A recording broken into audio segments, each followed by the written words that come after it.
ആരാധ്യരായ പ്രേക്ഷകർക്ക് നമസ്കാരം. പതിവ് പോലെ ഇന്നത്തെ ദിവസവും ഏതെങ്കിലും ഒരു ചെറിയ കാര്യം ചിന്തിക്കുന്നുവെന്ന് ഉള്ളൂ. പതിവായിട്ട് കേൾക്കുന്ന ശ്രോതാക്കളുടെ പ്രോത്സാഹനം കൊണ്ടാണ് ധന്യമീ ജീവിതം പറയുന്നത്. വീട്ടിലിരുന്ന് വർത്തമാനം പറഞ്ഞ പോലെയാണ് പലരും കേൾക്കുന്നത്. മിക്കവാറും ആളുകള് ദൈവവിശ്വാസികളാണ്. വളരെ അപൂർവം ചിലര് ഒഴിക്കാൻ എല്ലാവരും ദൈവവിശ്വാസികളാണ്. എന്താണ് നിങ്ങളുടെ ദൈവവിശ്വാസത്തിന്റെ അടിസ്ഥാനം? നിങ്ങൾ എന്താണ് ദൈവത്തോട് പ്രാർത്ഥിക്കുന്നത് എന്ന് ചോദിച്ചാൽ മിക്കവാറും പേര് പറയുന്നത് ഒരേ മറുപടിയാണ്: വീട്ടിലാർക്കും സൂക്കടുണ്ടാവരുത്. എന്റെ വീട്ടില് മക്കൾക്കൊട്ടൊരു അസുഖം വന്നാൽ സാമ്പത്തികമായിട്ട് ബഡ്ജറ്റ് ആകെ തകരാറാവും. ഇപ്പൊ വാടകയ്ക്കാ താമസിക്കുന്നത്. ഒരു വീട് സ്വന്തമായിട്ട് ഉണ്ടാവും. മറ്റൊരാള് പറയാ ഇപ്പോഴത്തെ പോസ്റ്റ് അലഞ്ഞു നടന്നത് മതിയായി, പിന്നെ മേലുദ്യോഗസ്ഥന്റെ ചീത്തയും പണിയൊന്നും എടുക്കുന്നില്ല എന്നുണ്ട്. അടുത്ത പ്രൊമോഷൻ അങ്ങോട്ട് ആയിക്കഴിഞ്ഞാൽ പിന്നെ പണിയൊന്നും എടുക്കണ്ട, കസേരയിൽ ഇരുന്നിട്ട് ആജ്ഞാപിച്ചാൽ മതി. ഇതാണ് ഇദ്ദേഹത്തിന്റെ ആഗ്രഹം. ഒരു ശരാശരി വീട്ടമ്മ ആഗ്രഹിക്കുന്നത് തന്റെയും ഭർത്താവിന്റെയും സൗഖ്യം തന്നെ ആണ്. ഇതൊന്നും ഒരു മാറ്റമില്ല. നിരീശ്വരവാദി എന്ന് പറയുന്നവര് അവര് നിരീശ്വരവാദികളൊന്നുമല്ല. ആ പറയുന്ന വ്യക്തികളും നിങ്ങൾക്ക് എന്താഗ്രഹം വെച്ചാൽ ഇതിനിപ്പോ ഈശ്വരനൊന്നും ചെയ്യാനില്ല, പക്ഷെ എന്റെ ആഗ്രഹം ഇത് തന്നെ, ഇങ്ങനെ പറയാറുണ്ടല്ലോ. എന്താണ് ദൈവം നമുക്ക് തരുന്നത്? ഈ പറഞ്ഞതൊക്കെ ഏതിന്റെ പട്ടികയിൽ വരും? തെരഞ്ഞെടുപ്പിന് നിന്നിട്ടുണ്ട്. ജയിക്കണമെന്ന ആഗ്രഹം ഉണ്ട്. ഗ്രന്ഥരചയിതാവാണ്. അവർക്ക് കിട്ടാവുന്ന വെച്ചാൽ ഏറ്റവും വലിയ കാര്യം എന്താ പറയുക? ശില്പം. ഞാൻ എപ്പോഴും പറയും, കിട്ടാവുന്നതിൽ വെച്ചിട്ട് ഏറ്റവും പ്രധാനം ശില്പവും അവാർഡുമാണ്. പിന്നെ ഒരു നന്ദി പ്രകടനം ഉണ്ടാവും ഏതെങ്കിലും ചടങ്ങ് കഴിഞ്ഞു പോകുമ്പോൾ. ഇതേപോലെ കച്ചവടക്കാർക്ക് കൂടുതൽ കച്ചവടം കിട്ടണം, തന്റെ അടുത്ത് ധാരാളം രോഗികൾ വരണമെന്ന് ഡോക്ടർമാർ ആഗ്രഹിക്കുന്നതിൽ തെറ്റൊന്നും പറയാൻ പറ്റില്ല. എന്റെ അടുത്ത് കക്ഷികൾ വരണമെന്ന് വക്കീൽമാരും ആഗ്രഹിക്കുമല്ലോ. എന്നിട്ട് ഇതിനൊന്ന് പൊതുവെ ഒറ്റവരിയിൽ പറഞ്ഞാൽ എന്താണ് നിങ്ങളൊക്കെ ആഗ്രഹിക്കുന്നത്? യുക്തിവാദിയും ഭക്തിവാദിയും ശ്രേയസ്കരമായ ജീവിതം. ഒറ്റവരി. എനിക്ക് ശ്രേയസ് ഉണ്ടാവണമെന്ന് ഞാൻ ആഗ്രഹിക്കുന്നുണ്ട്. ഇത് കേൾക്കുന്നവരും ആഗ്രഹിക്കുന്നു. ചിലവര് കേൾക്കുന്നവർ നല്ലൊരു വിഭാഗം റിട്ടയർ ചെയ്തവരാണ്, മക്കള് വിദേശത്താണ്. ആ വിദേശത്ത് നിന്ന് മക്കള് വിളിക്കണം. ധന്യമേ ജീവിതം പതിവായിട്ട് കേൾക്കുന്ന പാലക്കാടിലെ രാധിക എന്ന വീട്ടമ്മ ഇടയ്ക്ക് വിളിക്കും. ഒരു സത്സംഗത്തിനായിട്ട് വിളിക്കുന്നതാണ്, ഞാൻ കണ്ടിട്ടില്ല. മകന്റെ കാര്യമൊക്കെ പറയും. മകന്റെ പേര് രാഹുൽ സദാശിവൻ എന്നാണ്. ഭ്രമയുഗം എന്നുള്ള സിനിമയുടെ സംവിധായകനാണ്.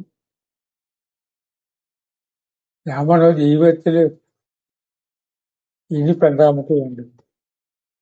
ശ്രേയസ്കരമായൊരു ജീവിതം. ചില വാക്കിന്റെ മീനിങ് നാം ആലോചിക്കണം. ശ്രേയസ് എന്ന് പറഞ്ഞതൊന്നുമല്ല. ഇതൊക്കെ വേണ്ടാന്ന് ഞാൻ ഇപ്പൊ പറഞ്ഞില്ല. ഇതൊക്കെ പ്രേയസ് എന്നെ പട്ടികയിൽ വരും. ഇത് രണ്ടും അങ്ങോട്ടും ഇങ്ങോട്ടും മാറിപ്പോവാറുണ്ട്. ശ്രേയസ്സും ശ്രേയസ്സും. വീടിന്റെ മുകളിൽ കൂടി കെട്ടണം,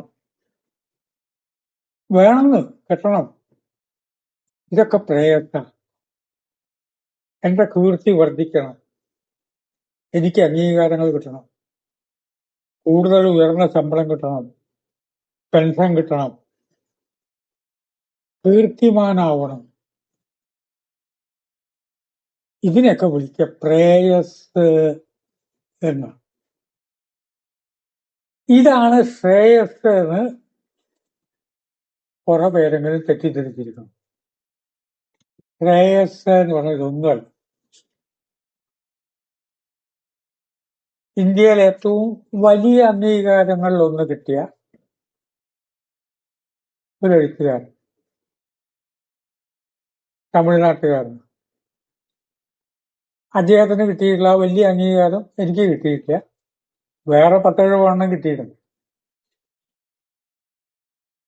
അപ്പൊ ഒറ്റയ്ക്ക് ഒരു മുറിയിലെത്തിയപ്പോ ഞാൻ അദ്ദേഹത്തോട് ചോദിച്ചു, എത്ര പുസ്തകമുണ്ട്? പുസ്തകം മലയാളത്തിൽ പറയുക ഇതിനെന്ത് തടയുന്ന, എന്ത് തടയും ഇത്തരം പുസ്തകം എഴുതി അവാർഡ് കിട്ടി, എന്ത് തടയും എന്നെന്റെ ചോദ്യം. അതിന്റെ അർത്ഥം ഞാൻ ചോദിക്കുന്നത് എനിക്കെന്താ തടയണതെന്ന് ആലോചിക്കാൻ വേണ്ടിയിട്ടാണല്ലോ. എന്ത് തടയുമെന്ന് ചോദിച്ചപ്പോ പുഞ്ചിരിയോടുകൂടി മറുപടി, പെട്ടെന്ന് ആലോചിച്ചിട്ടൊന്നുമില്ല, 0. ഇത് ഞാൻ പറഞ്ഞ 0. അത് ചിരിച്ചുകൊണ്ടും ആണ് പറഞ്ഞത്. എന്താ ഈ ചിരിച്ചുകൊണ്ട് പറഞ്ഞത്? അന്നത്തെ വേദിയിൽ സംസാരിക്കുമ്പോൾ ഞാൻ പറഞ്ഞു, ഇങ്ങനെ 0-ൽ നിൽക്കുന്ന ധാരാളം പേരുണ്ട്.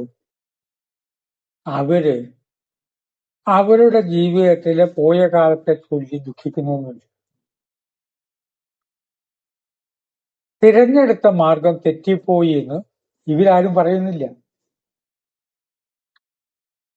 ഞാനും പറയുന്നില്ല. തിരഞ്ഞെടുത്ത മാർഗം തെറ്റിപ്പോയി, അതിനു പകരം ഇന്ന പോലെ ആവായിരുന്നു. ഇപ്പോ സെന്റിന് 75 ഉറുപ്പ്യക്ക് എനിക്ക് തരാന്ന് പറഞ്ഞ സ്ഥലത്തിന് ഇന്നിപ്പോ 30 ലക്ഷമാണ് സെന്റിന്. അന്നത് വാങ്ങിയിട്ട് അവിടെ ഒരു ബിസിനസ് തുടങ്ങിയാൽ മതിയായിരുന്നു. അതൊന്നും മോശമല്ല. ഇതുകൊണ്ട് ഇപ്പൊ എന്താ കാര്യം? ഒരു കാര്യവുമില്ല. പക്ഷേ തിരഞ്ഞെടുത്ത മാർഗം തെറ്റിപ്പോയി എന്ന് പറയാതിരിക്കാൻ കാരണം തിരിച്ചുകൊണ്ടാണ് മറുപടി. അദ്ദേഹത്തിൽ എനിക്ക് അസൂയ തോന്നിക്കുന്ന ഒരു അംശം എപ്പോഴും ഉണ്ട്. അതിന്റെ പേരാണ് ശ്രേയസ്. ശ്രേയസ് എന്ന് പറഞ്ഞാൽ ബാങ്ക് ബാലൻസ് അല്ല. ബാങ്ക് ബാലൻസ് ഉള്ളവർക്ക് ശ്രേയസ് ഉണ്ടാവാകട്ടോ. ശ്രേയസ് എന്നുള്ള പട്ടികയില വരാൻ മാത്രമേ ഉള്ളൂ. ബാങ്ക് ബാലൻസ് ഒന്നും ഒരു മോശമല്ല. ബാങ്ക് ബാലൻസ്, മക്കൾ നല്ല രീതിയിൽ ജീവിക്കുന്നു, ആരോഗ്യപ്രദമായിട്ടുള്ള ജീവിതം, ഇതൊക്കെ നമുക്ക് വേണം. ശ്രേയസ് എന്ന് പറഞ്ഞാൽ സമ്പൂർണമായ മനുഷ്യ മനസ്സിന്റെ സമാധാനത്തിനെയാണ് ശ്രേയസ് എന്ന്. അതിന് ഉദാഹരണം പറയാൻ നമുക്ക് കുറച്ച് കഥാപാത്രമുണ്ട്. കുചേല ബ്രാഹ്മണൻ. നിങ്ങൾ പറയും ഞാൻ ഇങ്ങനെ ദരിദ്രനാണ്. കുചേലൻ അതിൽ വിഷമിച്ചിട്ടുണ്ട്. കുചേലന്റെ മനസ്സ് കൃഷ്ണനിലായിരുന്നു. കൃഷ്ണനിൽ പറഞ്ഞാൽ പരമാത്മാവിലായിരുന്നു. അതിന്ന് തെറ്റിപ്പോകാതിരിക്കുന്ന ജീവിതത്തിനെയാണ് ശ്രേയസ് എന്ന് പറയുന്നത്. ശ്രേയസ്സാകാം. ആ ശ്രേയസ് ദൈവവിശ്വാസം തന്നെ ആണ്. അത് വേറൊരാൾക്ക് വിലയിരുത്താനായിട്ട് കഴിയില്ല. വേറെ ആൾ വിലയിരുത്തുമ്പോൾ അയാൾ അങ്ങനെ സാമ്പത്തികമായിട്ട് മഹാവീക്കാണ് എന്നൊക്കെ പറയും. ആ ശ്രേയസ് നിലനിൽക്കണമെങ്കിൽ എല്ലാ ആചാര്യന്മാരും പറഞ്ഞു സത്സംഗമുണ്ട്. പാലക്കാട്ടെ രാധിക എന്ന വീട്ടമ്മ ഞാൻ കണ്ടിട്ടില്ലെങ്കിൽ പോലും വിളിക്കുമ്പോൾ സത്സംഗത്തിന് പറ്റിയ ആളെ കിട്ടിയില്ലെങ്കിലും അതിന് പറ്റിയ ഗ്രന്ഥങ്ങളുണ്ട്. ആ ഗ്രന്ഥങ്ങൾ നമ്മൾ വായിച്ചാൽ മതി. മുടങ്ങാതെ ലളിതാ സഹസ്രനാമം വായിക്കുന്ന ഒരു വ്യക്തി എന്ത് അതുകൊണ്ട് നേടിയ കൃത്യമായിട്ട് പറ അത്ര രൂപ അത്ര പൈസ അങ്ങനെ പറയാനൊന്നും പറ്റില്ല. ശ്രേയസ്കരമാണ്. അതുകൊണ്ട് ശ്രേയസ്കരമായ ജീവിതത്തിൽ ചിലപ്പോൾ ശ്രേയസിന്റെ ഐറ്റംസ് ഒക്കെ വരും, ഗുണങ്ങളൊക്കെ ഉണ്ടാവും. പക്ഷെ ഇപ്പൊ പലപ്പോഴും രണ്ട് വാക്കും നമ്മൾ അർത്ഥമറിയാതെ യൂസ് ചെയ്യാറില്ലേ എന്നൊന്ന് ചിന്തിക്കുകയാണ്. ദൈനംദിന ജീവിതത്തിൽ അങ്ങനെയുള്ള ചിന്തകളാണല്ലോ പ്രധാനം. നമസ്കാരം.